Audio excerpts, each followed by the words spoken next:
So welcome back to another class of chapter number 4. Chapter का नाम बता दो फटाफट से. Chemical bonding. What is a bond? Relation between what and what? Two atoms. What is that relation known as? Force of attraction. ये force of attraction दो तरीके का होता है. कौन से वो दो तरीके?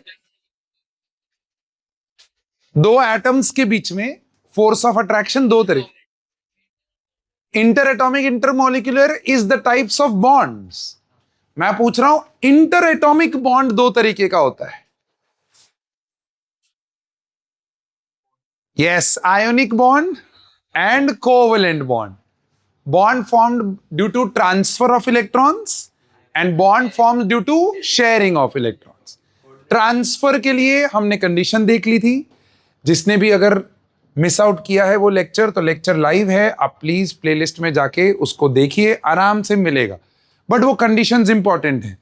पॉइंट नंबर 2, कोवेलेंट बॉन्ड की थ्योरी हमने स्टार्ट की थी और कोवेलेंट बॉन्ड को समझाने के लिए अपने जीवन में कौन आए थे?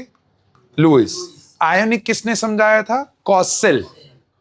लुइस ने समझाया कोवेलेंट बॉन्ड, और वो समझाते समझाते लास्ट क्लास में हम लोग इस जगह पे पहुंचे थे, and that was Louis dot structures, जिसमें हमने आपको एक ट्रिक सिखाई थी कि पहले सेंट्रल एटम को चूज करो, सराउंडिंग एटम को सिंगल सिंगल एटम से जोड़ो, फिर सबके वैलेंस इलेक्ट्रॉन्स को ऐड करो. जैसे आप यहां पर सबके वैलेंस इलेक्ट्रॉन्स को ऐड करोगे तो 23 आएगा.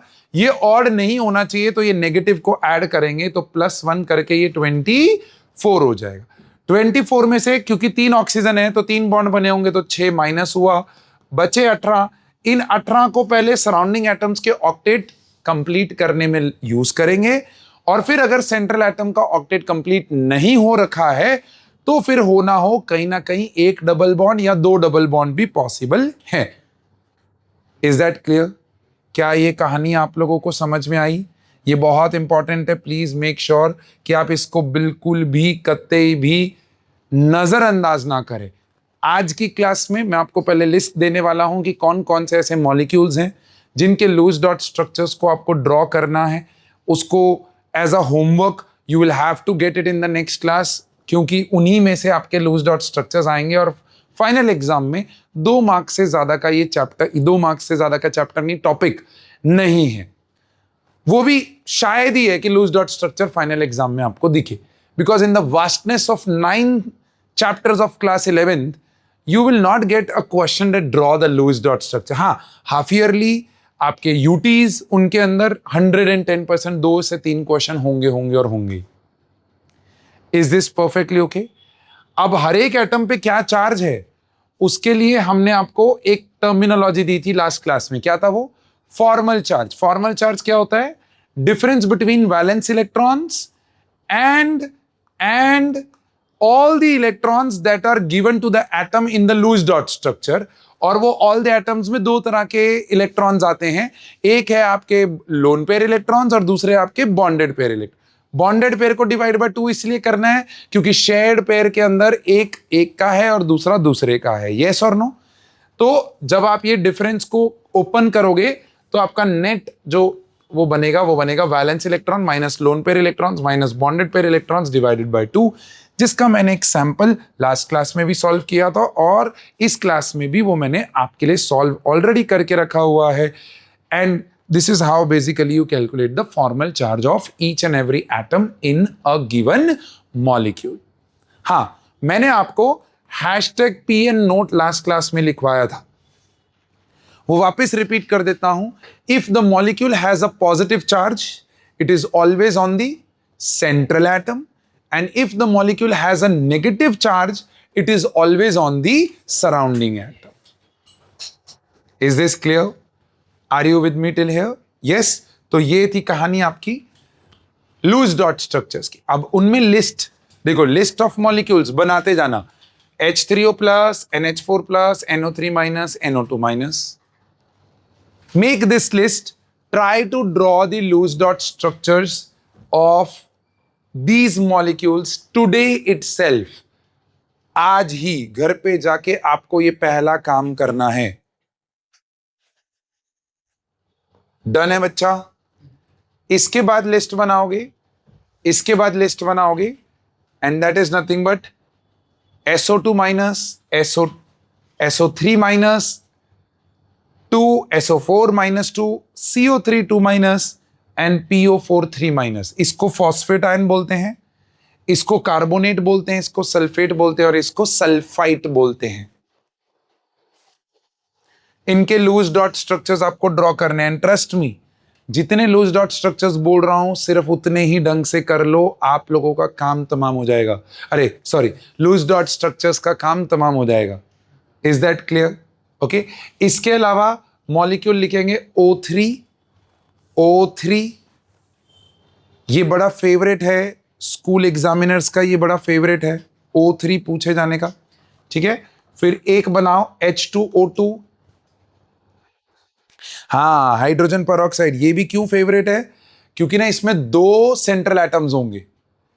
देखो यहां पर दोनों की एटॉमिसिटी 2 है और हाइड्रोजन और फ्लोरीन कभी भी सेंट्रल एटम नहीं हो सकते।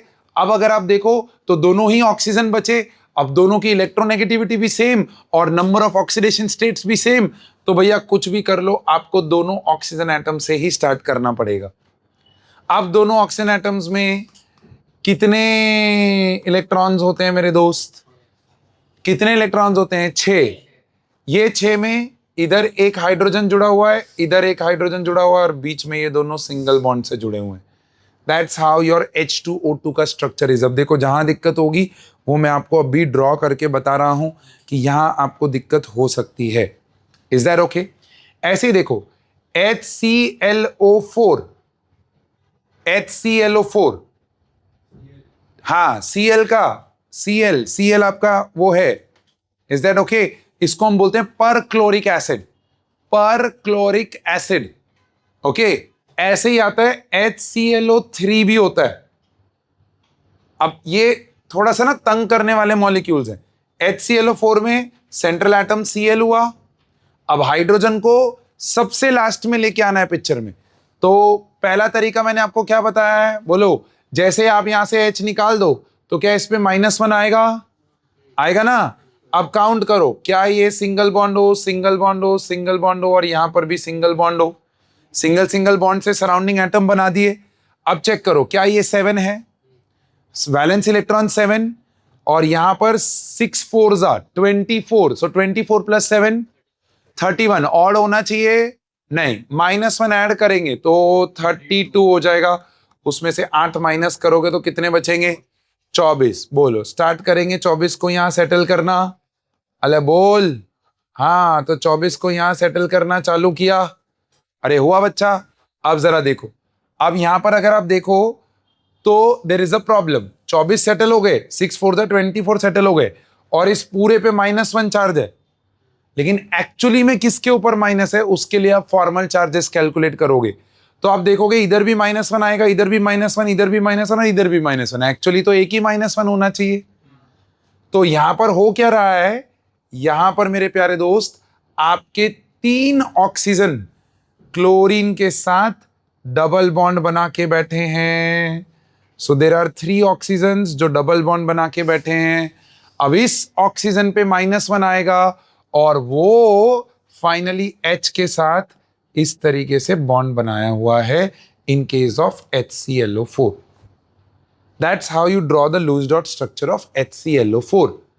अब बच्चा बोलता है सर 1 मिनट, क्लोरीन के इलेक्ट्रॉन्स तो देखो 1 2 3 4 5 6 7 8 9 10 11 12 13 14 इलेक्ट्रॉन्स हो गए सर इसके। तो ये तो रुक किसने, कहां रुक जाना चाहिए था? ऑक्टेट पे रुक जाना चाहिए था। कहां रुक जाना चाहिए था?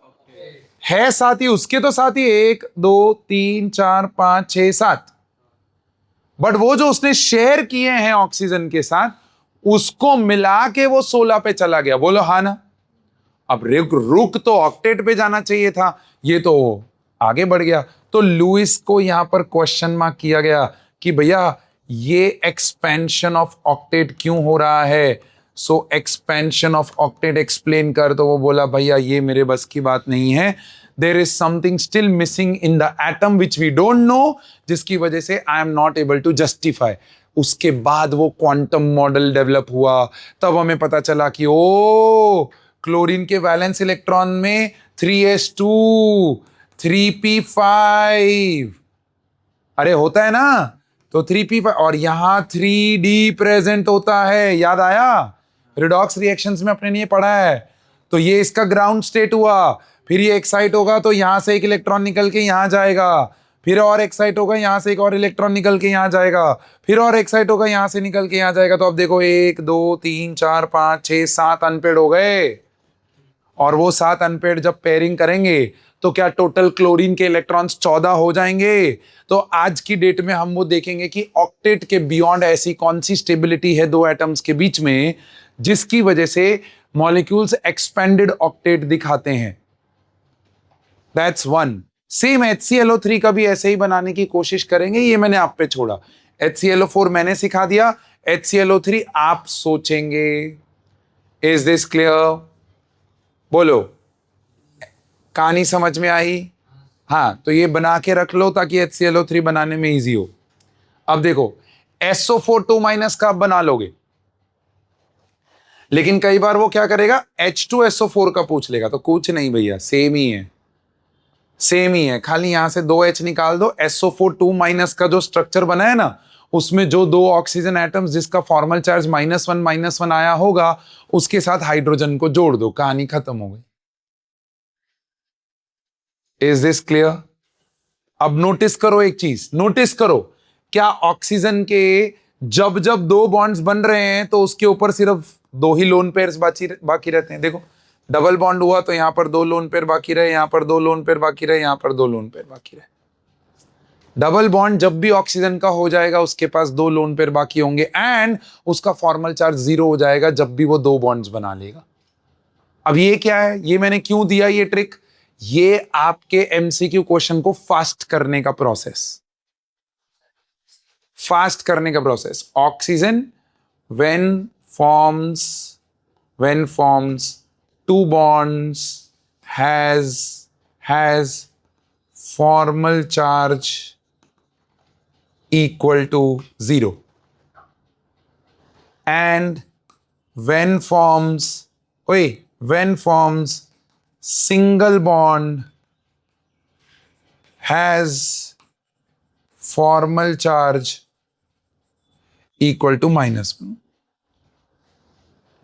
has formal charge equal to -1। क्या ये कहानी समझ में आ रही है आप लोगों को?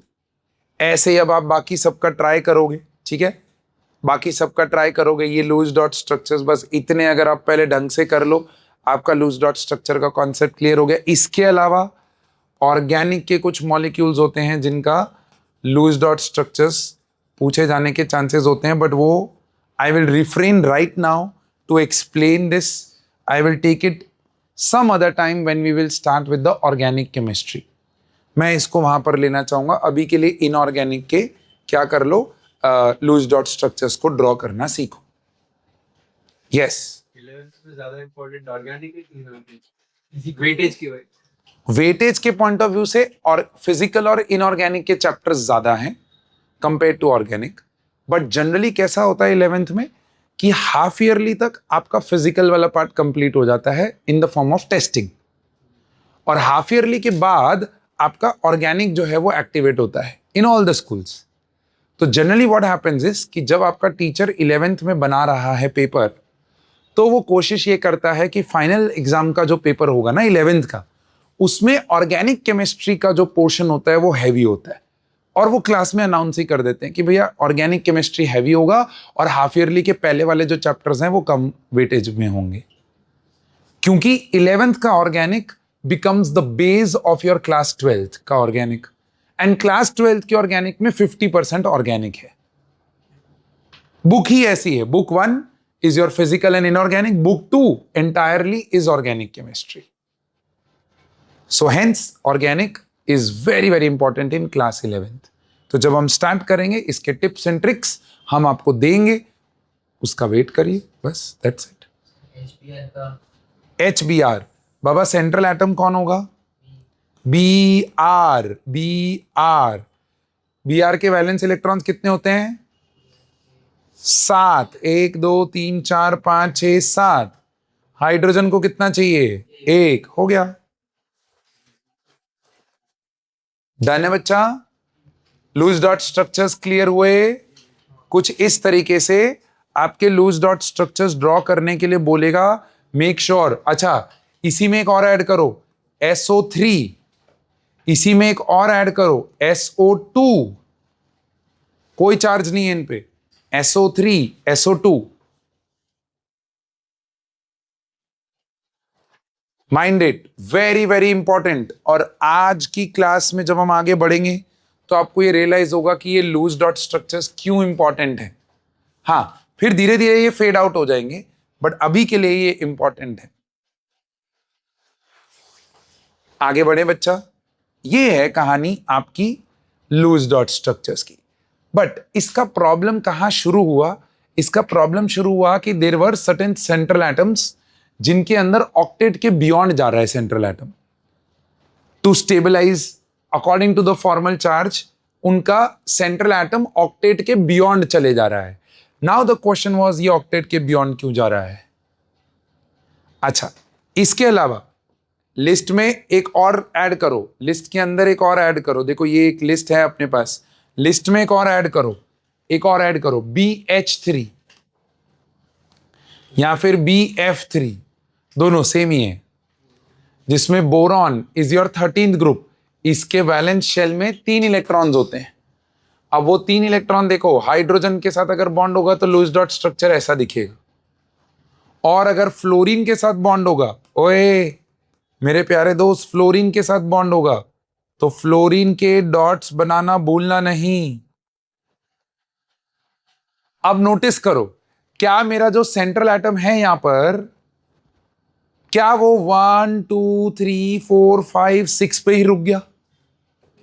होना कितना चाहिए था? 8। ये तो 6 पे ही रुक गया। And these molecules are stable भैया, दे आर स्टेबल। तो this was another question to Lewis कि भैया हेलो, एक्सपेंडेड ऑक्टेट तो एक्सप्लेन नहीं कर पा रहा है। Point number 1। पॉइंट नंबर 2, भैया कुछ मॉलिक्यूल्स है जिनके अंदर सेंट्रल एटम ऑक्टेट डेफिशिएट रह जा रहा है। You are not able to explain that as well. तो भैया क्या चक्कर है? तो बोला यार मेरी थ्योरी के ये लिमिटेशंस हैं, मैं ये एक्सप्लेन नहीं कर पा रहा हूं। व्हाई? बिकॉज एटम की पूरी नॉलेज हमारे पास नहीं है अभी। तीसरी चीज, इन दोनों ने, कॉसेल और लुइस दोनों ने किसके ऊपर अपना पैसा लगाया था? ऑक्टेट के ऊपर। लेकिन there is a molecule like H2, वो भी स्टेबल है, और उस स्टेबिलिटी में H और H मिलते हैं तो दोनों H का क्या कंप्लीट होता है? डुप्लेट। तो ये डुप्लेट स्टेबिलिटी भी एक्सप्लेन नहीं कर पा रहा है। This is where the problem lied in your what my dear friend, Lewis dot theory या Kossel Lewis theory. They were stuck with octet stability, but actually में ऑक्टेट के बियॉन्ड भी there is something. What is that something? That is what we are going to talk about in fraction of minutes. But क्या आप लोगों ने ये list बनाया? Right इसके बाद आते हैं आपके लिमिटेशंस मेरे दोस्त। लिमिटेशंस, अब लिमिटेशंस में अगर आप देखोगे तो लिमिटेशन नंबर 1, हाइड्रोजन मॉलिक्यूल की स्टेबिलिटी को एक्सप्लेन नहीं कर पा रहा। इनकम्प्लीट ऑक्टेट, एक्सपेंडेड ऑक्टेट के एग्जांपल्स, उनको एक्सप्लेन नहीं कर पा रहा। ऑड इलेक्ट्रॉन एग्जांपल्स, अरे आपने नोटिस किया हर जगह पे Q जो था वो इवन ही था। वैलेंस इलेक्ट्रॉन्स को जब हम ऐड कर रहे थे वो सब जगह पे क्या थे? इवन। अब यहां देखो NO 5 और 6 मिला के कितना हो जाएगा? 11। There is no charge on this stable molecule. NO2 कितना होगा? 17। 12 इसके और 5 इसके, 17। There is another called N2O, but उसमें इवन आ जाएगा। N2O 5 और 5 10, 10 और 6 16, वो पॉसिबल है। And N2O is laughing gas मेरे दोस्त, N2O is laughing gas. NO2 भी एक मॉलिक्यूल एग्जिस्ट करता है, ऑड इलेक्ट्रॉन स्पीशी। लुइस इस ऑड इलेक्ट्रॉन स्पीशी को एक्सप्लेन नहीं कर पा रहा है कि ऐसा क्या हो रहा है, व्हाट इज हैपनिंग। क्या आप हैं यहां तक? इसके बाद जो मैं आपको बताने जा रहा हूं, दिल दिला देने वाला लिमिटेशन, सच में कह रहा हूं, ऐसा समय आएगा जब मैं वो लिमिटेशन लेके आऊंगा आपकी स्क्रीन पे, तो आपके नीचे से जो धरती है वो हिल जाएगी। इन लोगों का थ्योरी किसके ऊपर बेस्ड था? ऑक्टेट स्टेबिलिटी पे। क्यों था वो ऑक्टेट स्टेबिलिटी पे? क्योंकि आपके नोबल गैसेस ऑक्टेट कंप्लीट हैं and they are not reacting, yes और नो? ज़ेनॉन और क्रिप्टॉन ने धोखा दिया, ज़ेनॉन और क्रिप्टॉन ने धोखा दिया। वो लोग रिएक्ट करना चालू कर दिए। अब जब ये लोग रिएक्ट करना चालू कर दिए तो क्वेश्चन आया कि भैया तुम्हारी थ्योरी का जो बेस था वो ही हिल गया। Your theory is based on octet, octet ही नहीं रहा। बोला था ना पैंट गीली हो जाएगी, हो गई ना? कि ये क्या भाई, इतना सारा पढ़ा, 2 लेक्चर लगाया, लूज डॉट स्ट्रक्चर अभी बनाना सीखा भी नहीं था कि पहले लिमिटेशन आ गया। दूसरी चीज, this is not able to explain the shape of the molecules. Shape से मेरा कहने का मतलब क्या? What do you mean by shape? हाँ, परफेक्ट परफेक्ट। अगर मैं H2O का लूज डॉट स्ट्रक्चर बनाऊं अकॉर्डिंग टू लुईस थ्योरी, तो वो ऐसा दिखेगा। क्या दोनों बॉन्ड्स के बीच में एंगल 180 डिग्री आता हुआ दिख रहा है अकॉर्डिंग टू लुईस थ्योरी? बोलो हाँ ना? बट एक्चुअली में ये एंगल 180 था ही नहीं। जब हमने एक्सरे डिफ्रैक्शन मशीन, एक मशीन होती है जिसके अंदर आप इस सैंपल को डालो और इस सैंपल को डाल के उसमें से एंगल निकाल सकते हो कि 2 बॉन्डेड पेयर के बीच में क्या एंगल है। तो क्या लगता है ये एंगल कितना होना चाहिए था? 180 नहीं है, इट इज नियर टू 180 ऐसा होना चाहिए था। That is what scientist thought of कि भैया ये 160 हो सकता है, 165 हो सकता है, 170 ले लो सर, 175 ले लो, ऐसा कुछ सर इस रेंज में होना चाहिए। Let me give you the angle and then you will understand. ये एंगल आपका आया मेरे प्यारे दोस्त, this angle was only 104.5 degrees, 104.5 या 0.7 अराउंड। अब इतना तगड़ा ड्रॉप, ये क्या हो गया भाई? और अगर ये 104.5 है तो डू यू एग्री H2O का स्ट्रक्चर कुछ ऐसा होगा? एंगल 180 की जगह पे 104.5 है तो ये एंगल स्क्वीज हो रहा है ना। तो ये basically shape of the H2O molecule ऐसा होता है। दैट्स प्रैक्टिकली प्रूवन, लेकिन ये लुईस थ्योरी एक्सप्लेन नहीं कर पा रहा। तो ऐसी कुछ लिमिटेशंस थी लुईस थ्योरी के उसमें। फिर आप देखो, ध्यान दो, क्या O2 का लुईस डॉट स्ट्रक्चर आपने बनाया? O2 का लुईस डॉट स्ट्रक्चर बनाया आपने? क्या बना? O double bond O। अरे है क्या? आपको दिख रहा है 1 2 3 4, 1 2 3 4, थंब रूल दे दिया कि ऑक्सीजन ने अगर डबल बॉन्ड बना लिया है, भले वो 2 सिंगल बॉन्ड हो या 1 डबल बॉन्ड हो, भैया उसके बाकी के 4 लोन पेयर इलेक्ट्रॉन्स बचेंगे और 2 पेयर बचेंगे। बोलो हाँ ना? अब जरा देखो बच्चा, जरा देखो, ऑक्सीजन के अंदर क्या अब सारे के सारे इलेक्ट्रॉन्स पेयर्ड हो गए? बोलो हो कि नो? अब अगर सारे के सारे इलेक्ट्रॉन पेयर हो गए तो plus half minus half, plus half minus half हो रहा है। यस, मतलब सारे इलेक्ट्रॉन्स का मैग्नेटिक फील्ड कैंसिल आउट हो रहा है। और अगर मैग्नेटिक फील्ड कैंसिल आउट हो रहा है तो मेरे प्यारे दोस्त, अपनी नॉलेज के हिसाब से ये मॉलिक्यूल कैसा होना चाहिए था? Diamagnetic. What do you mean bye diamagnetic? Diamagnetic का मतलब होता है कि एक ऐसा स्पीशी जिसको अगर आपने मैग्नेटिक फील्ड में रखा तो वो मैग्नेटिक फील्ड को रिपेल करेगा। It will not attract magnetic field, it will repel. हो कि नो? इसका ऑपोजिट क्या होता है? इसका ऑपोजिट होता है paramagnetic, which attracts the magnetic field. Are you with me? अब ये कब होता है? डायामैग्नेटिक होता है presence, no presence of what my dear friend? Unpaired electron. और पैरामैग्नेटिक कब होगा? Presence of unpaired electron. अब समझो, according to Lewis theory oxygen के सारे इलेक्ट्रॉन्स तो पेयर दिख रहे हैं, तो मतलब ये कैसा होना चाहिए था? बट जब इसका मैग्नेटिक फील्ड टेस्ट किया तो ये पैरामैग्नेटिक निकला। कैसे? Now, यही तो क्वेश्चन है, यही तो उस टाइम के क्वेश्चंस की वजह से ऐसा एक चैप्टर हमारे जीवन में आया कि भैया बॉन्डिंग की कैपेसिटी, बॉन्डिंग का नॉलेज अभी हम लोग बहुत सरफेस लेवल पे, हमें और थोड़ा डीप जाना चाहिए, इसके अंदर सोचना चाहिए।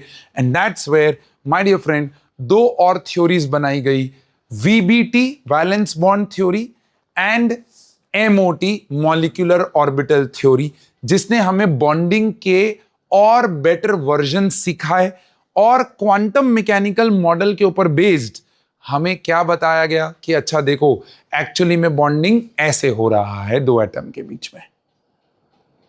एक दूसरी शेप्स को जस्टिफाई करने के लिए there was a third theory develop जिसको हम बोलते हैं VSEPR थ्योरी। तो अगर मैं एक एग्जामिनर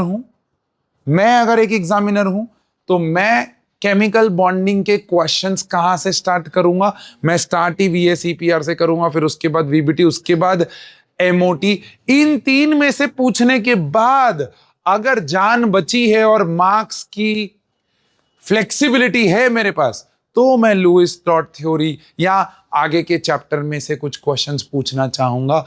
अदरवाइज फाइनल एग्जाम में यही तीन थ्योरीज एक्टिवेटेड रहती हैं। VSEPR थ्योरी, जिसको हम बोलते हैं valence shell electron pair repulsion theory. Valence shell, VSEPR, valence shell electron pair repulsion theory, जिसने क्या क्या डिक्टेट किया?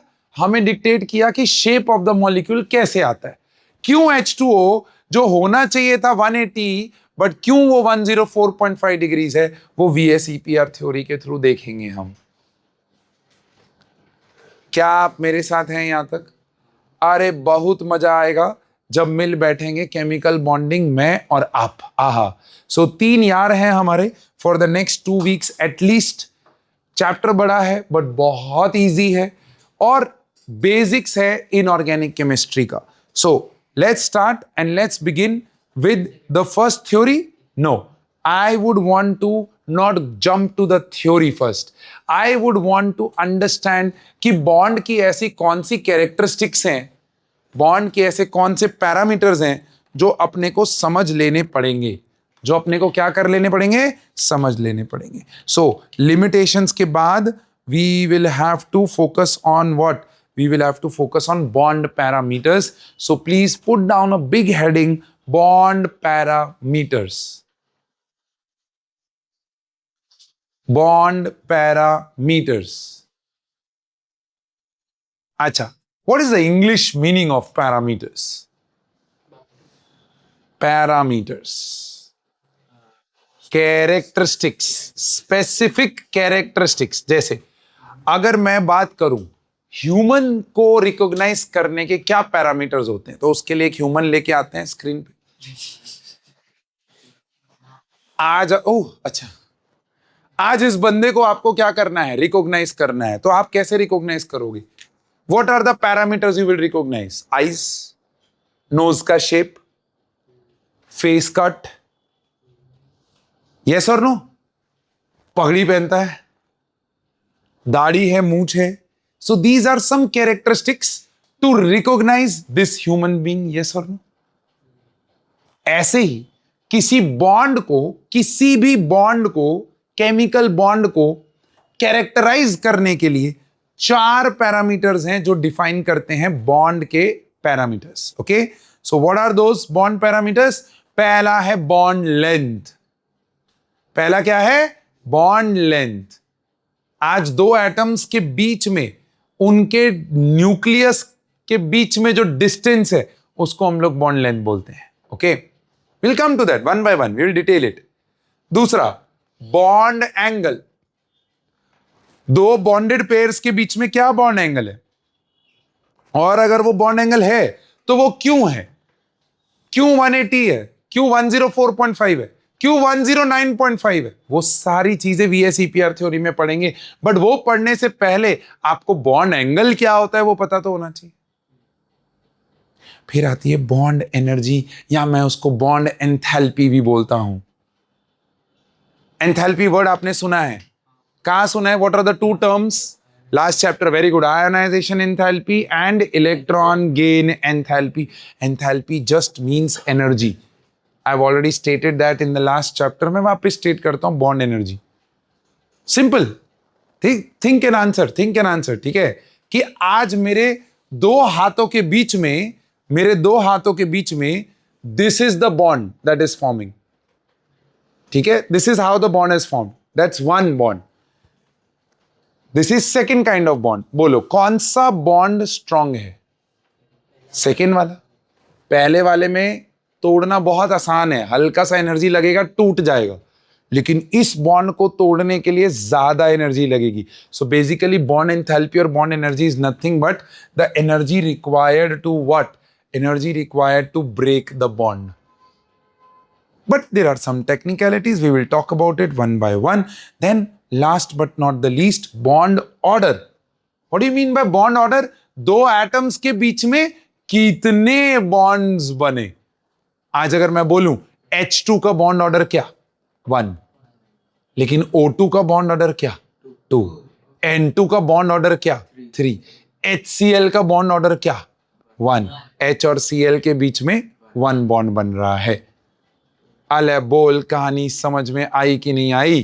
तो bond parameters, bond characteristics, this is the list. First and foremost you need to put into your head, and then we will start explaining one and one characteristic one by one, right? So list down bond parameters and list down these 4 parameters of the bond.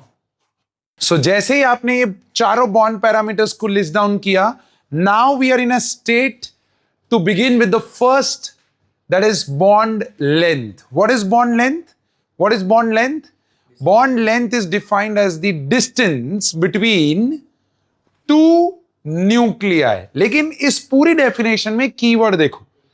हाँ, बहुत बढ़िया, बहुत बढ़िया पकड़े हैं। क्या लिखा है यहां पर? Equilibrium distance. अब ये जब इक्विलिब्रियम डिस्टेंस पकड़ लिया है आपने, तो ये इक्विलिब्रियम डिस्टेंस होता क्या है? Let me explain you this with a course of diagrams. अब इधर देखो, ये डायग्राम्स आपको ड्रॉ नहीं करने हैं, सिर्फ एक ग्राफ ड्रॉ करना है, वो मैं आपको बताऊंगा समय आने पे। बट यहां देखो, पहले ये 2 एटम्स हैं जो आपस में क्या करना चाहते हैं? बॉन्ड बनाना चाहते हैं।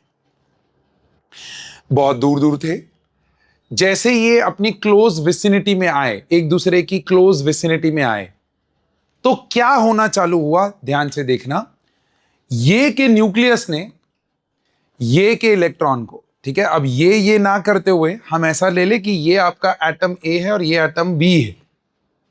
तो एटम ए के न्यूक्लियस ने एटम बी के इलेक्ट्रॉन को अट्रैक्ट करना चालू किया। बोलो हाँ ना? दैट्स दिस योर ग्रीन वाला।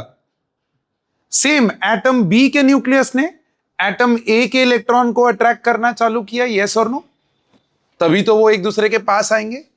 अब जब ये एक दूसरे के पास आए, जब ये एक दूसरे के पास आए due to the force of attraction, तो ये वाला इलेक्ट्रॉन और ये वाले इलेक्ट्रॉन के बीच में there is also what my dear friend? Force of repulsion that is getting. The non bonding electrons repel as the atoms approach one another, and the bonding electrons attract to the nucleus while they are forming a bond.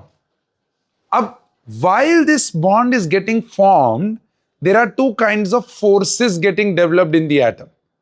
क्या है वो 2 forces? एक है force of attraction और दूसरी है force of repulsion. अब समझना क्या बोल रहा है वो, कि जब 2 opposite charges, ये ग्राफ है जो आपके लिए इंपॉर्टेंट है, 2 ऑपोजिट चार्जेस जब सामने सामने आते हैं, तो क्या उनके बीच में पोटेंशियल डेवलप होता है? ये फिजिक्स हमें सिखाता है कि पॉजिटिव और नेगेटिव सामने सामने आया तो उनके बीच में क्या डेवलप होगा? पोटेंशियल डेवलप होगा, and that potential is known as potential energy. अब सुनना क्या हुआ, क्या देखा? This was what was observed by the scientist, कि जब दो एटम्स एक दूसरे से बहुत दूर हैं तो उन दोनों के बीच में potential energy is nearly equal to what? Zero. देखो ये जीरो का लाइन है, ग्राफ समझना, ग्राफ समझना। अब जब ये दोनों पास आए तो इन दोनों के पास आने से इनको स्टेबिलिटी महसूस हुआ और उस स्टेबिलिटी की वजह से इन दोनों के बीच का पोटेंशियल एनर्जी क्या होगा? डिक्रीज होगा। बिकॉज साइंस कहती है higher the stable lesser is the what my dear friend energy. Yes और नो? तो दो के बीच में जीरो एनर्जी था, बट जब दोनों पास आए तो देखो ये इंटर न्यूक्लियर डिस्टेंस है, दिख रहा है बच्चा? So from here to here while I am going, I am decreasing the distance between the atoms. While I decrease the distance between the atoms, इनके बीच का पोटेंशियल एनर्जी डिक्रीज होना चालू हुआ। अब सुनना, ध्यान से सुनना। Over here, please, over here, what was happening? Force of attraction was increasing. So, up till this point, the force of attraction is increasing, and at this point, we have reached the point of maximum force of what, my dear friend? Attraction, and minimum force of what, my dear friend? Repulsion. आ रहा, सबर रख, graph खत्म होने दे, एकदम perfectly graph खत्म होने दे, फिर तेरे डाउट्स लूंगा, कोई दिक्कत नहीं है, पहले यहां पर सब। So while they come close to each other, force of attraction increases with respect to force of repulsion. That is why the potential energy decreases between the two bonding atoms. This is the point where there is maximum force of attraction and minimum force of repulsion, and that's the point known as what point, my dear friend? Equilibrium point. That's the point known as equilibrium point. और उस समय में ये दो nucleus के बीच का जो distance है, उसी को मेरे प्यारे दोस्त क्या बोला जाता है? Bond length. Are you with me till here? क्या आपको ये कहानी समझ में आ रही है? अब इसके बियॉन्ड अगर दो एटम्स को आप कंप्रेस करने की कोशिश करोगे, you will push them to come more closer, then the force of repulsion will overpower the force of attraction. Why? Because आप सोचो आप दो एटम्स को एकदम पास ले आया, they are at equilibrium, maximum force of attraction, minimum force of repulsion, ये दोनों का न्यूक्लियस है। समझने की कोशिश करना, ये अंगूठा दोनों का क्या है? न्यूक्लियस है। अब इसके बियॉन्ड आपने और पुश किया, जैसे ही आप इसको और पुश करोगे तो क्या ये अंगूठों के बीच में भी फोर्स ऑफ रिपल्शन आना चालू हो जाएगा? बिकॉज दोनों अंगूठों पे कैसा चार्ज है? Positive charge. न्यूक्लियस पे कैसा चार्ज होता है? तो वो पॉजिटिव का रिपल्शन भी क्या हो जाएगा? तगड़ा हो जाएगा। इलेक्ट्रॉन और इलेक्ट्रॉन के बीच में तो रिपल्शन था ही, वो इक्विलिब्रियम पे पहुंच चुके थे, बट आपको क्या था? मुसीबत आ रखी थी, तो आपने कंप्रेस किया तो उनके बीच में फोर्स ऑफ रिपल्शन ज्यादा हो गया, and that's where, my dear friend, the bond will break. That is what you do while you give external energy to a molecule. आप जब एक्सटर्नल एनर्जी दे रहे हो, आप कोशिश कर रहे हो कि दो मॉलिक्यूल्स इतना पास आ जाएं, लेकिन भैया वो ऑलरेडी अपने इक्विलिब्रियम पॉइंट पे थे।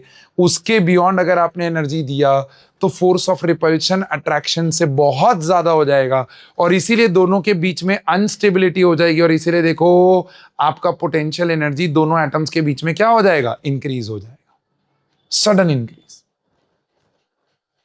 क्या ये ग्राफ समझ में आया? पहले वो बताओ मुझे, क्या ये ग्राफ समझ में आया? क्या हो रहा है दो एटम्स के बीच में? क्या हरकत हो रही है? क्या ये चीज क्लियर हो रही है?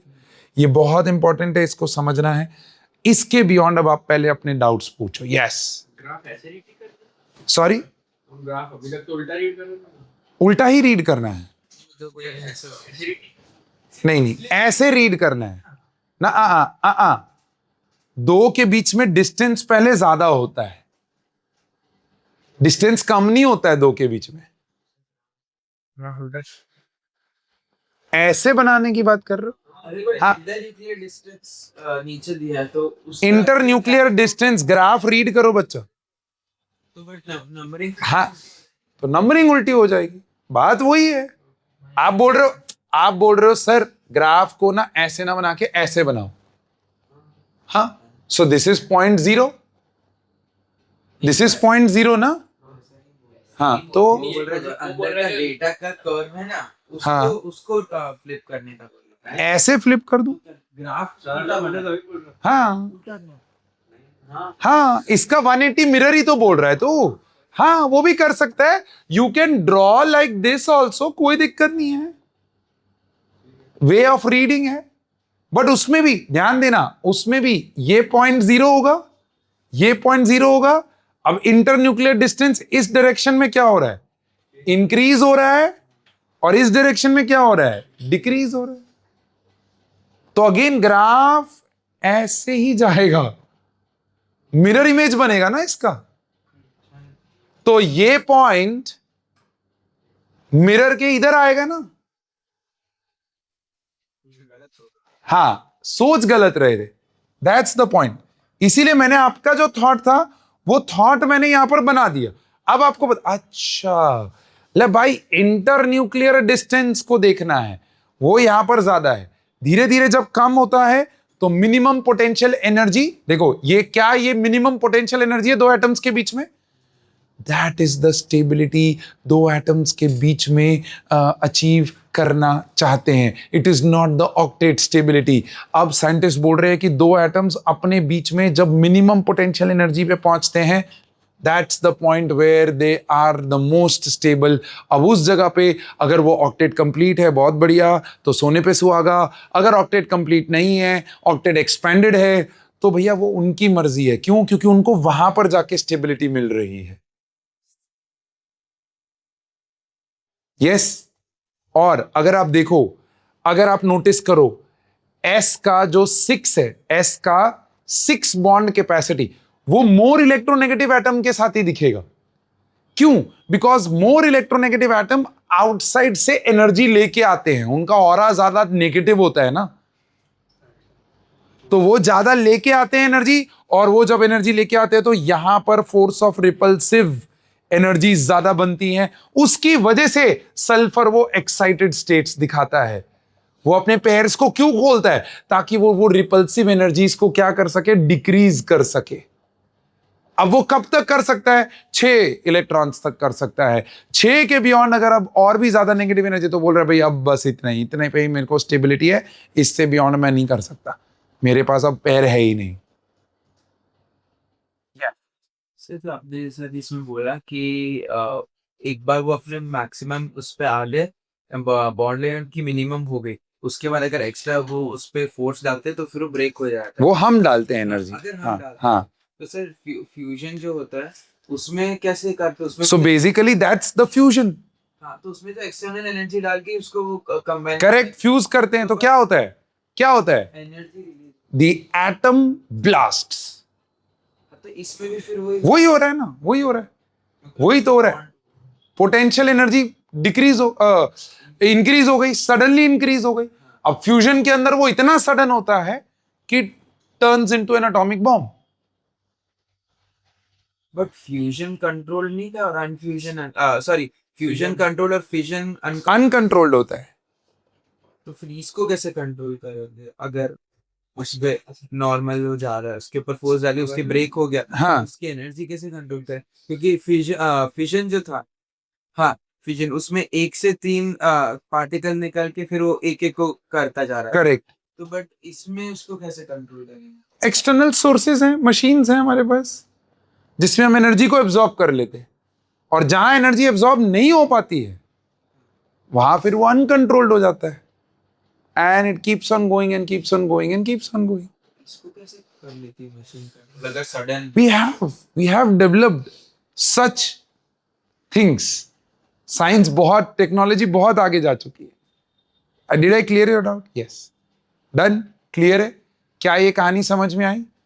Now what you need to do is make this, write this definition, draw this graph. ये डायग्राम ड्रॉ करने की जरूरत नहीं, But what is the note you need to write down?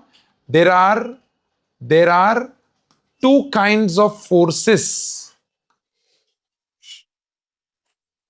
developed when atoms approach each other. What are those forces? Force of attraction and force of repulsion. Force of attraction अगर force of repulsion से ज्यादा है तो bond बन जाएगा. अगर force of repulsion force of attraction से ज्यादा है, जैसे हीलियम और हीलियम, हीलियम और हीलियम एटम को अगर वो पास आएंगे, एक दूसरे की विसिनिटी के पास आएंगे, तो उनका पोटेंशियल एनर्जी पता है कैसे?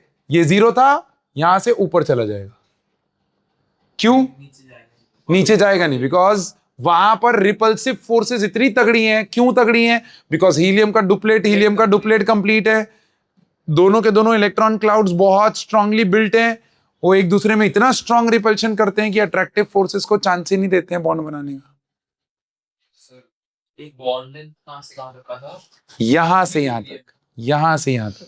दिस, यस, 0 से ये इक्विलिब्रियम पॉइंट तक.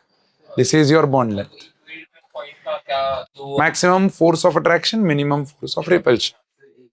छोटा ये आपने जो बोला डायरेक्ट इसका पोटेंशियल ऊपर जाता है, तो बाकी सारे एलिमेंट्स से जब फ्यूजन में यूज करते इस फ्यूजन में क्यों यूज करते जब हीलियम से डायरेक्टली उसमें ऊपर चला गया कंपेयर टू बाकी सब एलिमेंट्स को पहले इक्विलिब्रियम पे नीचे आता फिर आता है? नहीं, वापस रिपीट कर. फ्यूजन के अंदर जैसे फॉर एग्जांपल हमने कोई भी एलिमेंट लिया, करेक्ट, पहले वो उसका मॉलिक्यूल बनाया, हाँ, वो इक्विलिब्रियम के पॉइंट तक गया, फिर उसका राइज आया पोटेंशियल करेक्ट. बट हीलियम में आपने जो बोला हीलियम में डायरेक्टली हो तो आपका कह रहे हैं कि हीलियम को यूज क्यों नहीं कर लेना? बट हीलियम को फिर आप फ्यूजन किसके लिए यूज करते हैं? सिर्फ मैं एनर्जी किसके लिए बोल रहा हूँ? हाँ, एनर्जी पर्पसेस के लिए. तो फ्यूजन मटेरियल के लिए उसको स्टोर करना भी तो जरूरी है ना. हीलियम स्टोर ही नहीं कर पा रहे हो इन द सेंस कि हीलियम मॉलिक्यूल को स्टेबलाइज होके स्टोर होना भी तो जरूरी है ना. वो मॉलिक्यूल बन के यहां पर हमारे पास स्टेबल होके पड़ा है, so you can store and use it when you want to fusion it. Helium में वो पॉसिबल ही नहीं है. हम लोग तो ऑन द गो नहीं कर सकते, जब यूज कर सकते हैं ना, कोई दिक्कत नहीं है. But helium exist as a gas बच्चा. अब उसमें प्रॉब्लम ये है कि गैसियस मटेरियल को स्टोर करना बड़ा डिफिकल्ट है. समझ, गैसियस मटेरियल में अगर उसके स्टोरेज कंटेनर में थोड़ा सा भी लीकेज आया, वो सारी गैस निकल जाएगी. So your material will be wasted. यहां पर हम क्या करते हैं, मॉलिक्यूल्स, हेवी मॉलिक्यूल्स बना के उनको स्टेट चेंज करके स्टोर करके रखते हैं. And when and wherever required we take that much amount of quantity and fuse it. So there are lots of factors कि क्यों हीलियम, क्यों नहीं. छोटा एटम, पहले तो उसको संभालना मुश्किल, बड़े एटम्स को संभालना, बड़े मॉलिक्यूल्स को संभालना इजी. बट फिर इसमें तो कंपेयर रिस्क कम नहीं होता, जैसे यूरेनियम और इन सब पे यूज करते हैं, उसमें हेल्थ रिस्क और फिर वो जो बाकी के चीजें हो जाती हैं. हाँ, इसमें भी रिस्क तो रहेगा ही ना. बट हीलियम में कंपेयर रिस्क कम रहेगा ना, कि अगर आप उसमें से रेडिएशन थोड़ी वैसी आ रही कंपेयर निकलेंगी ना. रेडियो एक्टिव एलिमेंट में से जैसे उसको स्टोर कर दे तो भी इसमें से रेडिएशन. करेक्ट. हीलियम को अगर स्टोर करेंगे, हीलियम में से थोड़ी रेडिएशन आती है. हाँ, but helium has other hazards. But compare to uranium और जो डायरेक्ट विच कैंसर कॉजिंग और वो सब, जो कंपेयर टू दैट तो कम ही होगा ना हीलियम में. तो फिर वो अपने को एक बार स्टडी कर लेना पड़ेगा कि हीलियम को क्यों यूज नहीं कर रहे हैं. we'll have to think on that. I have not read on the why helium is not used in the fusion directly. तो वो एक बार देख लेना पड़ेगा कि क्या होता है जब हीलियम को हम लोग कंप्रेस करते हैं, तो what happens to the helium atoms. we'll see to that. yes, हाँ, बोलिए. डाउट डन, क्लियर है? Did you draw this diagram? इसमें कौन से पॉइंट पे फ्यूजन हो रहा, वो चेकआउट करना पड़ेगा. इसके बियॉन्ड ही होगा ना फ्यूजन. तो ज्यादा अट्रैक्शन जब हम अंदर घुस जाते हैं तब जाके वो फोर्स ऑफ रिपल्शन एक्टिवेट होता है. And that has to go very very close. Fusion is not so easy. Fusion करने के लिए you have to provide a lot of energy that atoms come so close to each other that the repulsive forces get activated. Highest point उसके भी बाहर That standardization is not my cup of tea right now, but we can obviously study, we can research on it. Yes. कोई ऐसा exception है जिसमें मतलब बहुत ज्यादा हाई रिपल्शन हो गया लाइक जो बहुत ज्यादा हाई रिपल्शन हो गया लेकिन फिर भी ब्रेक नहीं डिपेंड करता है। आप जैसे H2 मॉलिक्यूल की बात करूं तो उसमें जब हाइड्रोजन मॉलिक्यूल्स का वो देखोगे, they are very very close to each other, फिर भी उनके अंदर रिपल्सिव फोर्सेस एक्टिवेट नहीं हो रही है। उसके अंदर बहुत क्लोज जाना पड़ेगा आपको, बहुत बहुत मतलब nearly very very like touching, nucleus touching each other, ऐसा पहुंचना पड़ता है। तो hydrogen is one such exception which you are looking for, कि उनके अंदर रिपल्सिव फोर्सेस इतनी स्ट्रांग डेवलप हो ही नहीं पाती। डन है। सर हम लोग ये डायग्राम ही बनाते हैं सर। डायग्राम हम लोग ये फोर्स अप्लाई करते कैसे हैं? मतलब तो हाँ, दैट्स अ ब्यूटीफुल क्वेश्चन कि सर फोर्स कैसे अप्लाई होती है। So it's basically force is in the form of what, in the form of energies. तो इलेक्ट्रिकल एनर्जी हो गया, मैकेनिकल एनर्जी हो गया, जब हम गैस लेके पिस्टन लेके उसको कंप्रेस कर रहे हैं। सर पिस्टन से कितना ही होगा कि आपने पिस्टन कितने लेवल तक का देखा है? That's the question. कितने साइज का देखा है? That's the question, right? So, what level of piston have you seen? Have you seen pistons working in ships? Have you seen pistons working in industrial applications? इतने बड़े होते हैं वो हाँ, वो पूरा पूरा। तो भाई तू सोच, वो पिस्टन टन्स में होता है उसका वेट। वो जब इन गैसेस के ऊपर प्रेशराइज करता है तो it is a lot of pressure, and that's also an hydraulic pressure. It's not like कि फ्री फॉल प्रेशर है ना, इट्स लाइक ऊपर मशीन लगी होती है और वो हाइड्रोलिक से उसको प्रेशराइज करता है। यस, इंजन्स में जो होता है। अब इंजन्स में जो होता है that's a very very small scale piston. Ship engines is large, very large. Titanic में था। एग्जैक्टली मेरा नेक्स्ट स्टेटमेंट ही वो था कि टाइटैनिक मूवी अगर आपने देखी है तो टाइटैनिक मूवी के अंदर वो दिखाया है उन्होंने, जब वो शिप का वो रूट कर रहे होते हैं तो उसके अंदर वो पिस्टन मूव हो रहा होता है। तो वो पिस्टन देखो, दोज लार्ज साइज पिस्टन्स, उनसे ये एनर्जी क्रिएट होती है। So mechanical energy, electrical energy, ऐसे अलग अलग तरह के एनर्जीज होती हैं जिससे आप ये क्रिएट कर सकते हो। Air tight, yes they are air tight. Sorry, हाँ, एयर टाइट नहीं होंगे तो pistons will not work very well. मैं इसका एक सिंपल एग्जांपल देता हूं। पिचकारी देखिए, पिचकारी, वो या फिर आपका वो साइकिल में हवा भरने वाला pump, that's basically very small scale piston ही है ना। वो क्या कर रहे हो आप, ऊपर लेके आते हो फिर नीचे लेके जाते हो, तो वो नीचे प्रेशर क्रिएट होता है and then it goes into the tyre. Same पिचकारी के अंदर या इंजेक्शंस के अंदर, आपका वो डॉक्टर इंजेक्शन लगाता है तो वो क्या करता है, मेडिसिन को खींचता है पहले, और फिर जब वो आपको इंजेक्शन लगाता है तब वो क्या कर रहा है, वो बेसिकली प्रेशर क्रिएट कर रहा है ग्रेटर देन द ब्लड का प्रेशर, तो ही तो वो मेडिसिन अंदर जाती है। अगर वो प्रेशर क्रिएट नहीं कर रहा है तो आपने देखा होगा कई बार ब्लड बैक मार जाता है, मतलब इंजेक्शन के अंदर ब्लड आ जाता है। किचन के ड्रॉवर्स में भी होता है। किचन के ड्रॉवर्स में, यस देयर आर। हाँ। सो हाइड्रोलिक पिस्टन्स बोलते हैं उनको, हाइड्रोलिक लॉक्स। वो पता है आजकल वो ड्रॉवर्स ऊपर करो फिर ऐसे नीचे करो तो वो ऐसे धपाट करके बंद नहीं होते हैं, देखा मैं, ऐसे धीरे धीरे धीरे बंद होते हैं। So those are the applications of the pistons in day to day life, small scale pistons. Store कैसे करते हो एनर्जी हाइड्रोलिक? आप बोल रहे हो कबर्ड्स में ऐसा कुछ, ऐसे कुछ? हाँ, वहां पर ऐसे छोटा हाइड्रोलिक वो होता है। हाँ, there is a capsule, there is a capsule size hydraulic होता है वहां पर। वो देखना, जब भी यू गेट द मौका, कहीं पे आपको ऐसा दिखे, जस्ट गो अराउंड एंड सी, उसके अंदर वो हाइड्रोलिक होता है। जैसे for example, if you see this door right now, इस डोर में ये हाइड्रोलिक है, this is hydraulics, this. So this is that hydraulic piston जिसके अंदर आपका क्या स्टोर हो रहा है, वो एनर्जी स्टोर हो रहा है। और फिर जब ये डोर बंद होता है तो वो ऐसे एकदम आराम से बंद होगा, आप कितना भी फोर्स लगाओ वो आराम से बंद होगा। Are you getting my point? Clear है ये चीज? क्या ये चीज हुआ आपका? अब ये बॉन्ड लेंथ, ओए ये बॉन्ड लेंथ कैसे मेजर की जाती है? तो जैसे मैंने बोला, x-ray diffraction is a machine. भैया 2-2.5 करोड़ की मशीन है ये, और सच बताऊं इसका ईगो बहुत हाई है, ये एसी के बिना चलती नहीं है। हाँ, डस्ट पार्टिकल इसके आसपास होना नहीं चाहिए, साफ सफाई बहुत मांगती है ये। और फिर इंडिया में बनती नहीं है। हाँ obviously, so these are all, हाँ, so these all machines are not developed or made in India. So X-ray diffraction machine, एक चीज ये लिखना है। दूसरा, what are the units? Angstrom, picometer, nanometer, these are the bond lengths के units। बहुत छोटे छोटे होते हैं।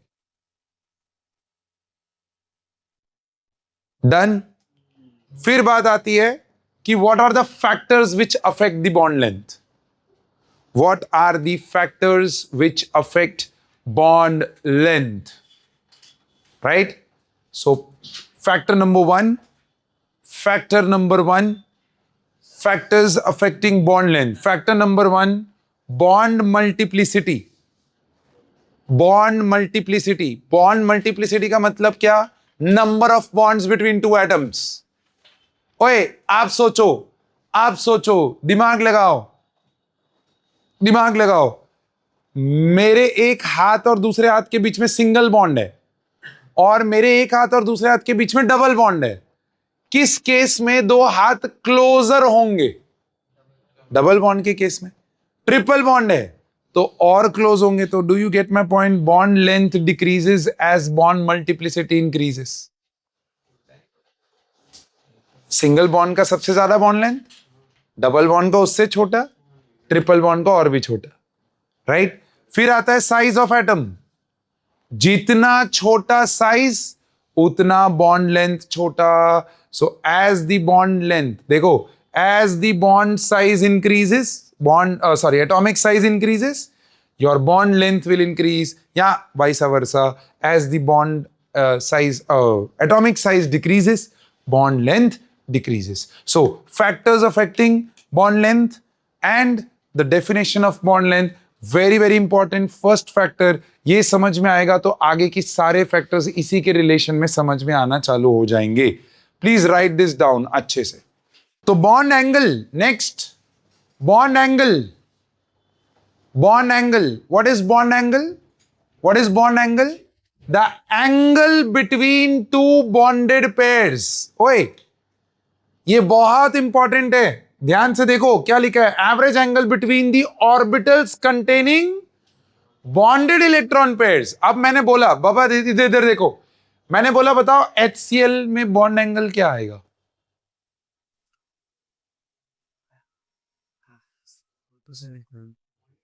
Will there be a bond angle in HCl? No, because there is only single bonded pair ना।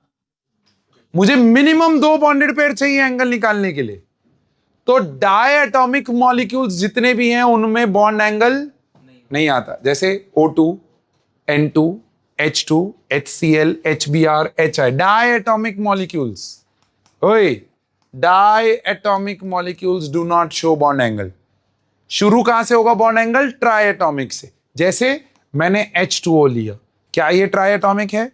क्या एक साइड पे वो H और दूसरी साइड पे H से बॉन्डेड है? क्या मेरे पास 2 बॉन्डेड पेयर आ गए? अगर 2 बॉन्डेड पेयर आ गए तो इनके बीच का एंगल मेजर किया जा सकता है, जो कि मैंने अभी अभी बताया था 104.5 डिग्रीज या 104.7 एग्जैक्टली, टू बी प्रिसाइज 104.5 ये, हाँ सही है। Done. So bond angle, bond angle कैसे कैलकुलेट करते हैं? बॉन्ड एंगल कैलकुलेशन का कोई फॉर्मूला नहीं है, ऑन पेपर अभी कोई फॉर्मूला नहीं है अपने पास।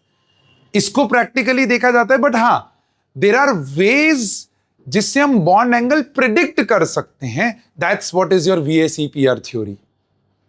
ओके, हाँ वो बात में बात करेंगे। सो बाबा बॉन्ड एंगल समझ में आया। अच्छा, इसका यूनिट्स क्या होंगे? व्हाट डू यू फील इसके यूनिट्स हैं? डिग्री, मिनट्स, सेकेंड्स, रेडियन, अरे होते हैं ना। हाँ तो देखो भाई, it is expressed in degrees, minutes, seconds. हाँ, हम 99% इन केमिस्ट्री डिग्रीज ही यूज करेंगे, डोंट यू वरी.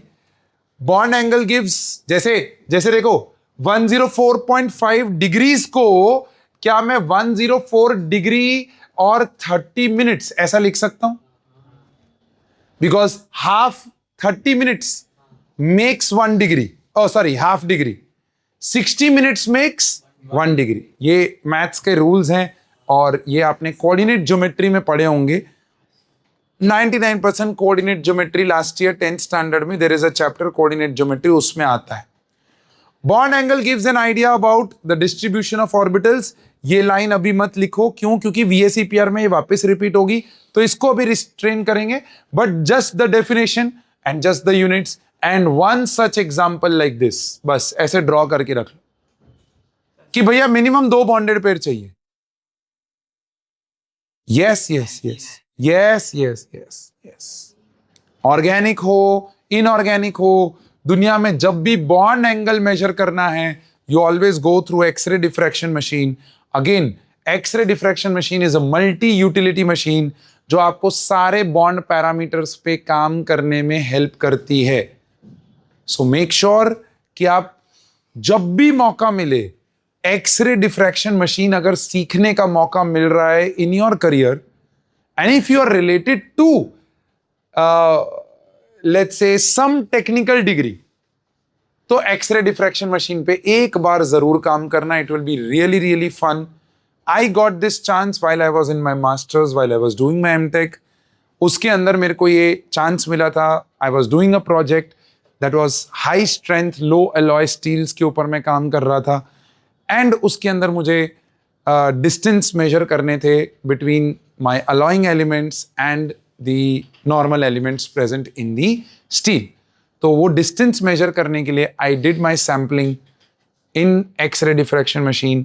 Obviously मैंने चलाई नहीं है खुद से, लेकिन हाँ मैंने उसके results को analysis किया हुआ है. तो yes, it's fun. It's really really fun to understand this thing कि भाई हमने जो बचपन में चीजें पढ़ी हैं वो एक्चुअली में इंडस्ट्रियल लेवल पे कैसे यूज हो रही हैं. बच्चा कई बार मेरे को बोलता है कि सर हमें ये सब क्यों पढ़ाया जा रहा है?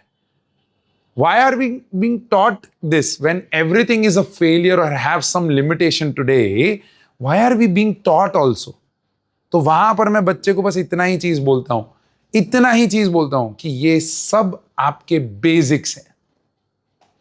इन बेसिक्स से आपकी बिल्डिंग बनेगी. अब आप सोचो कि क्यों बिल्डिंग को हम ऊपर से स्टार्ट नहीं करते बनाना. थिंक अबाउट इट ना.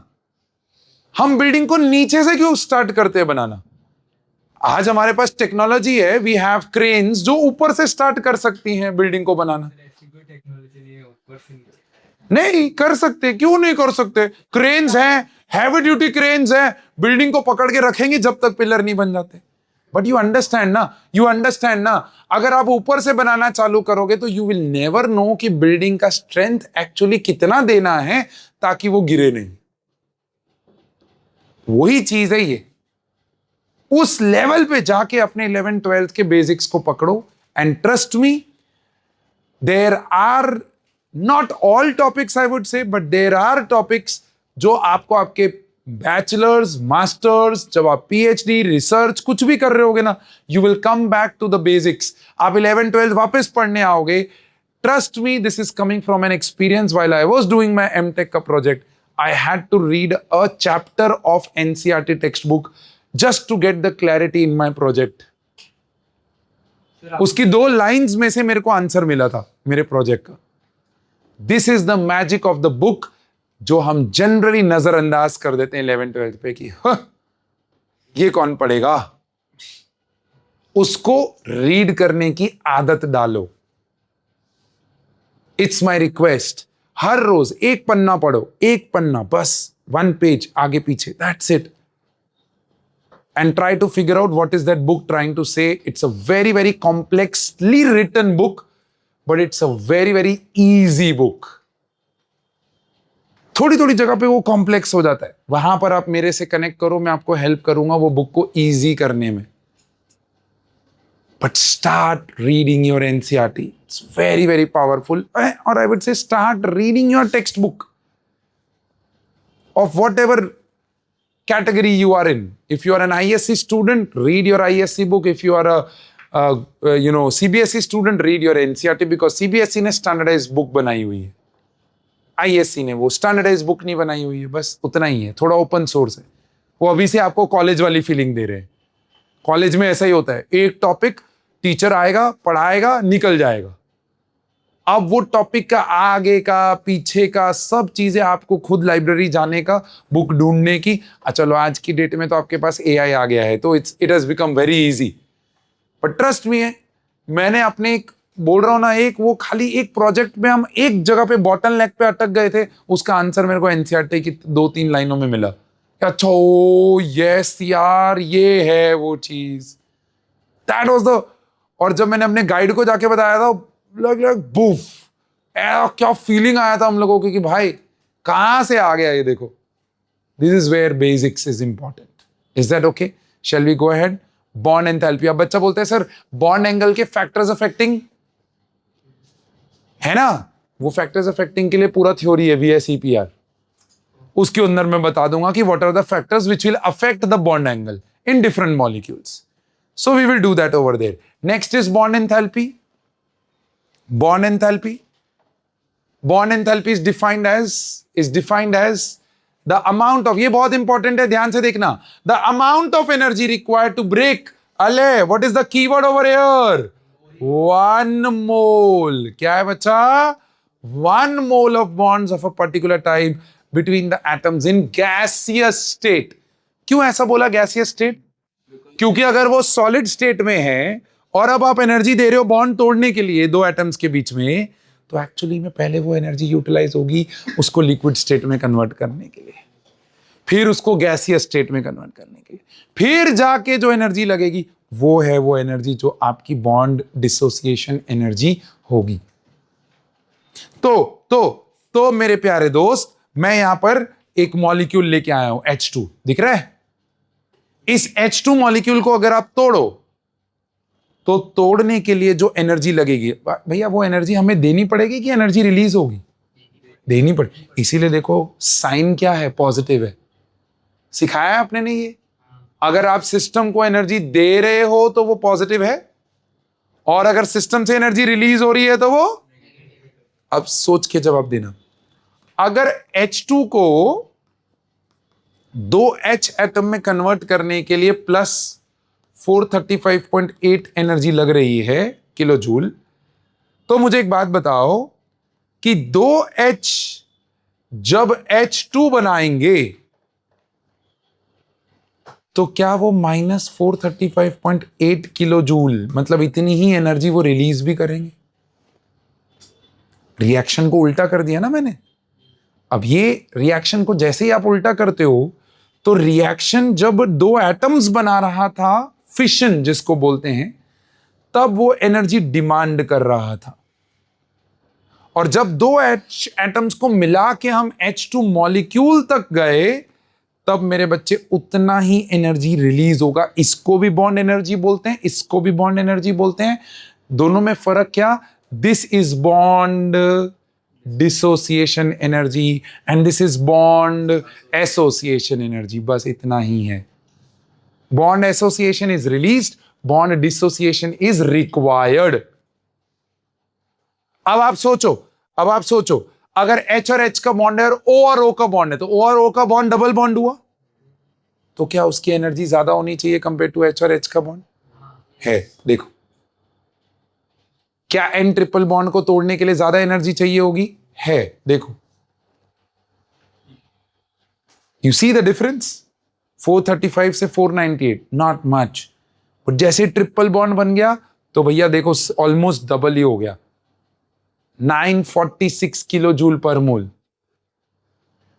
एक मोल को तोड़ने के लिए, ध्यान से सुनना, एक मोल ऑफ मॉलिक्यूल में बॉन्ड्स को तोड़ने के लिए जो एनर्जी लगती है उसको बोला जाता है bond energy, bond dissociation energy.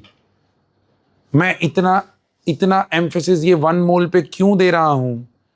क्योंकि आपका एग्जामिनर इस 1 मोल के बेसिस पे आपकी बैंड बजा देगा। देखो क्या करेगा वो बोलेगा कि 6 grams of H2, ध्यान से सुनना, 6 grams of H2 को तोड़ने के लिए एनर्जी लगी लेट्स सपोज 1000 किलो जूल। बोलता है what is the bond enthalpy of H2? 3 मोल। तो आप सोचो, ये डिवाइड बाय 2 करूं, मोलर मास से डिवाइड करूं, तो क्या ये 3 मोल हो जाएगा?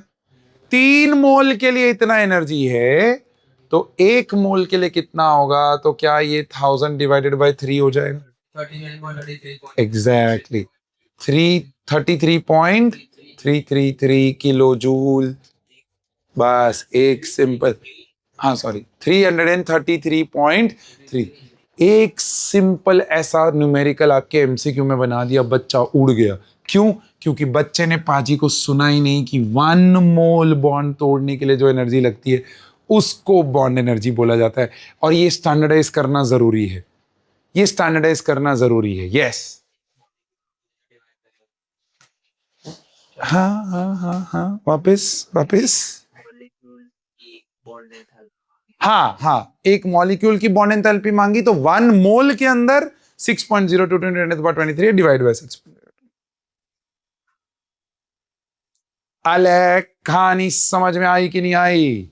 ये है आपका बॉन्ड एंथैल्पी। और देखो, larger the bond dissociation enthalpy, do you agree? Do you agree? Stronger will be the bond.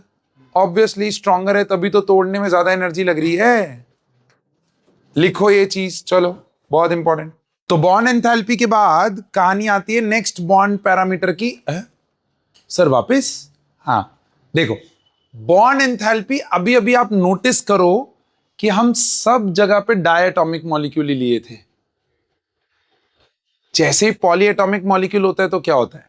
तो पॉलीएटॉमिक मॉलिक्यूल में कुछ नहीं, simply in a polyatomic molecule we actually do the average of all the bond enthalpies. जैसे देखो H2O को तोड़ना है ना, देखो इधर देखो, तो पहला H तोड़ने के लिए एनर्जी लग रही है 502, दूसरा H तोड़ने के लिए एनर्जी लग रही है 427। तो वाटर की बॉन्ड एंथैल्पी क्या होगी? So that will be nothing but 502 427 divided by 2, that is 464.5 enthalpy energy. जब आप पानी को दोगे तो पानी के मॉलिक्यूल्स टूट जाएंगे इनटू हाइड्रोजन एंड ऑक्सीजन। ऐसे ही सोचो, दिमाग लगाओ, मैं ये पीछे जाता हूं, ये समझ में आया? अब बोलो CH4, इस मॉलिक्यूल को पूरा तोड़ना है, तो डू यू एग्री? ये चीज टूटेगा पहले CH3 और H, यहां पर लगेगी X एनर्जी, ठीक है? फिर ये CH3 वापस टूटेगा CH2 और H, इसके लगेगी Y एनर्जी। फिर ये CH2 टूटेगा इनटू CH प्लस H, इसके लगेगी Z एनर्जी। और CH फाइनली टूटेगा इनटू C प्लस H, इसके लिए लगेगी let's say A energy.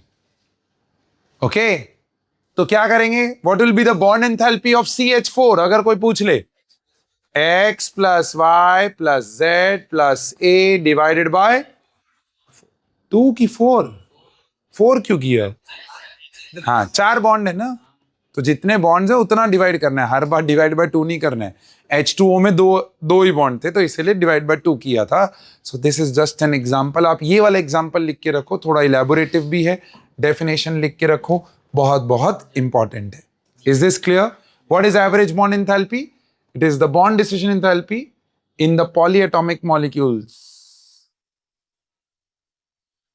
The average of bond dissociation enthalpy in a polyatomic molecule is known as average bond enthalpy, and this is the example that you must note down. Right? What do you feel are the factors which would affect bond enthalpy? क्या लगता है? कोई भी bond enthalpy. number of parts it can be, bonds it can be broken into, Number of parts it can be broken into, ठीक है? फिर उसका atomicity, Atomicity, हाँ तो एटॉमिसिटी की बॉन्ड मल्टीप्लिसिटी? Bond multiplicity. अगर दो एटम्स के बीच में सिंगल बॉन्ड है और अगर दो एटम्स के बीच में डबल बॉन्ड है, तो डबल बॉन्ड जो है वो ज्यादा टूटेगा, देर से टूटेगा, ज्यादा एनर्जी मांगेगा। ट्रिपल बॉन्ड जो है वो और ज्यादा एनर्जी मांगेगा. So that's second factor. और क्या है? टेम्परेचर. तो फैक्टर कैसे हुआ टेम्परेचर? देखो मैं क्या बोलने की कोशिश कर रहा हूं, temperature is what we give. मैं बोल रहा हूं वो जो गिविंग है वो कौन कौन से फैक्टर्स पे डिपेंडेंट है. तो एक तो है आपका बॉन्ड मल्टीप्लिसिटी, एक तो है बॉन्ड मल्टीप्लिसिटी, और दूसरा वही bond multiplicity force of attraction से ही आता है ना. वो तो हो गया. Bond length. Excellent. Bond length. हाँ हाँ, बॉन्ड लेंथ.